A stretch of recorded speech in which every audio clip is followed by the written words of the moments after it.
সৰ্বত্ৰে ধিক্কাৰ সোণাৰীত জ্যেষ্ঠ চিকিৎসকক অপব্যৱহাৰ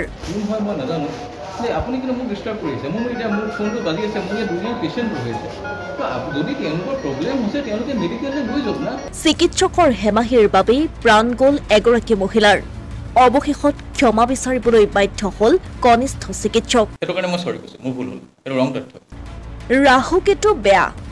দিনকাল বেয়া যাৰ বাবে যজ্ঞ পাতিছে চিকিৎসকৰ ঘৰত মানুহৰ কিন্তু দিনকাল বেয়া থাকে ক'ব নোৱাৰে আপোনাৰো হৈ যাব পাৰে ক'ব ৰাস্তা খুলি মানুহৰ দিনকাল বেয়া থাকে মোক কিন্তু মোক মা দেউতাই কৈ আছিলে তোমাৰ জন্মকুণ্ডলীত দুখ আছে এইটো দিনত একেদিন অলপ সাৱধানে থাকিবা দেই কিন্তু মই তেতিয়া দুখ যে থাকে ভুল হ'বই মোৰ হ'লেই চিকিৎসা বিজ্ঞানক নস্যাৎ কৰি অন্ধবিশ্বাসৰ আশ্ৰয় লোৱা এজন কনিষ্ঠ চিকিৎসকে কেৰেপ নকৰে জ্যেষ্ঠ চিকিৎসকৰ পৰামৰ্শ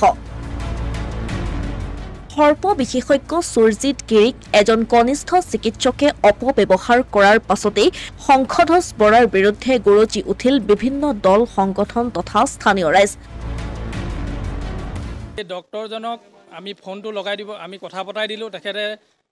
অত্যন্ত বেয়া ব্যৱহাৰ কৰিছে আৰু ইতিমধ্যে আপোনালোকে দেখিছে আৰু তেখেতৰ মানে ব্যৱহাৰত আমিও ক্ষুণ্ণ আৰু কোনো ধৰণৰ তেখেতে ইয়াত চিকিৎসা গ্ৰহণ নকৰিলে সেইদিনা আৰু আমি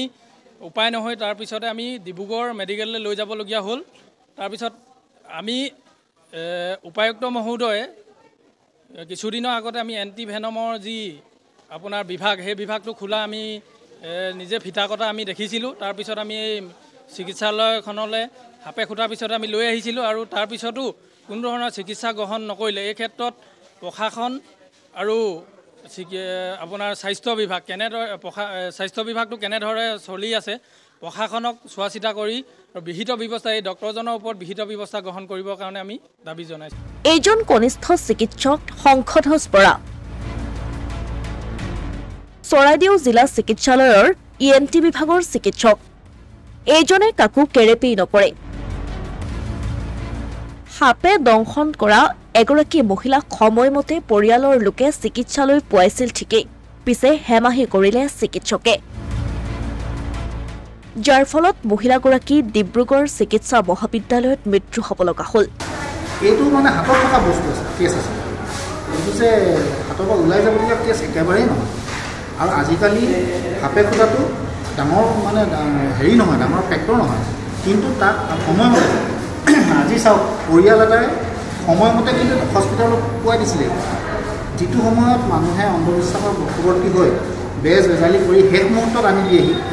যিটো অৱস্থাত ডাক্তৰে বচাব নোৱাৰে সেইটো বৰ বেলেগ কথা এটা কিন্তু সেইখিনি সময়ত পৰিয়ালৰ কিন্তু দায়িত্বটো যথেষ্ট হেৰি তেওঁলোকে আনি সময়ত দিছে এই ডাক্তৰ গাফিলতি ডাক্তৰহে আছে আৰু আমি ইমান কষ্ট কৰি আমি এটা মানে চেষ্টা এটা কৰি পেলাই এটা মানে মানুহক আমি হস্পিটেলমুখী কৰিছোঁ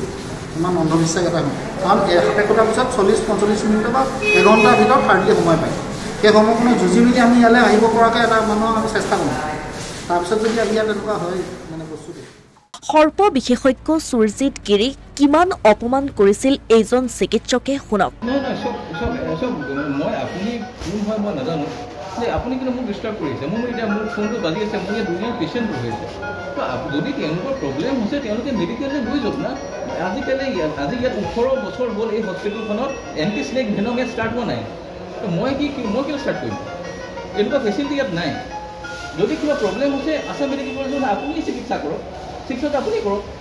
আপুনি কিয় ফোন কৰিছে মোক অধীক্ষকৰ মতে পৰ্যাপ্ত পৰিমাণৰ এণ্টিভেনম মজুত থকাৰ লগতে স্নেক বাইট কক্ষ থকাৰ পাছতো এই চিকিৎসকজনে গোকাত মিছা কথা কোৱাত বিহিত ব্যৱস্থা লোৱাৰো প্ৰতিশ্ৰুতি প্ৰদান কৰে শংখধ্বজ বৰাক মই দায়ী বুলি প্ৰথমতে এইটো কাৰণে ক'ব বিচৰা নাছিলোঁ তেওঁ প্ৰথমতে ট্ৰিটমেণ্টটো কৰিছিলে তেওঁ ট্ৰিটমেণ্টটো কৰাৰ পিছত যেতিয়া তেওঁ ভেনমটো 20 ml ভাইল যদি ভেনমটো দিয়াহেঁতেন আৰু ডক্টৰজনৰ লগত কণ্টেক্ট কৰি পেলাই যদি থকাহেঁতেন তেতিয়া এইখিনি হ'বলৈ নাপায় কাৰণ এইখিনি তেওঁৰ ভুলৰ কাৰণে হ'ল কাৰণ যিহেতু তেওঁ ডেজিগনেটেড হস্পিটেল বুলি নাজানে আৰু দৰৱ নাই বুলিও আছে বুলিও নাজানে তাতে গিৰিক চিনি নোপোৱাটো তেওঁ মই ভুল বুলিয়ে ক'ম কাৰণ সেইটো 10জনে ক'ব, মই নক'লোঁ 10জনে ক'ব। প্ৰশাসনক নহয়, মোৰ যি ইমিডিয়েট হেৰিক তেওঁ আজি সেইদিনাখন মিটিং পাতি গৈছে, তেওঁ আগতো গোটেইখিনি তেওঁ বক্তব্য কৰিছে। সেইখিনিক লৈ পেলাই আমিতো যিখিনি প্ৰতিবেদন দিছোঁৱেই মুখামুখিকৈ হ'লেও, আৰু আচল প্ৰতিবেদনত জইণ্ট ডাইৰেক্টৰে তেওঁ ওপৰত কি ষ্টেপ লয় তেওঁ জানিব। আনহাতে মিছাৰ আশ্ৰয় লোৱা জ্যেষ্ঠ চিকিৎসকক অপমান কৰা এইগৰাকী চিকিৎসকে এতিয়া হাতজোৰ কৰি ক্ষমা বিচাৰিবলৈ বাধ্য হৈছে। বৰাৰ মতে বৰাৰ হেনো ৰাহুকেতু বেয়া চলিছে, দিনকাল ভাল নহয়, ঘৰত যজ্ঞ পাতিছে, তাৰ পিছতেই হেনো ভাল দিন আহিব চিকিৎসকজনৰ। মানুহৰ দিনকাল বেয়া থাকে। মোক মা দেউতাই কৈ আছিলে তোমাৰ জন্মকুণ্ডলীত দুখ আছে, এইটো দিনত এইখিনি অলপ সাৱধানে থাকিবা দেই। কিন্তু মই এতিয়া দুখ যে থাকে ভুল হ'বই, মোৰ হ'লেই তো হৈ গ'ল আৰু এতিয়া হ'বলগীয়া আছিলে। মা দেউতাই কৈছিলে, মা দেউতাই নিয়মো কৰি আছে, কিন্তু তোমাৰ কিবা এটা হ'বলগীয়া আছে, হ'ল আৰু এতিয়া মই চৰি কৈছোঁ আৰু কি কৰিম। এটা ভুল হ'ল, মই এটা ৰং তথ্য দিলোঁ যে 18 বছৰে ইয়াত এণ্টি স্নেক ভেনাম ষ্টাৰ্ট হোৱা নাই বুলি। সেইটো মোৰ ভুল হ'ল, সেইটো জানো মই কিহে পালে, মই কেনেকুৱা কথা কৈ পালোঁ, সেইটো কাৰণে মই চৰি কৈছোঁ, মোৰ ভুল হ'ল, সেইটো ৰং তথ্য। ছেকেণ্ড মোৰ ভুল হ'ল যে তেখেত গিৰি ছাৰ যে এখেতে এজন, সেইটো বিষয়ে মই অৱগত নাছিলোঁ।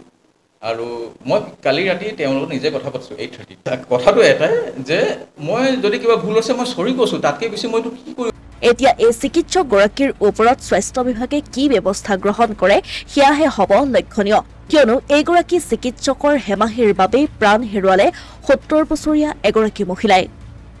Asomiya Pratidin digital desk.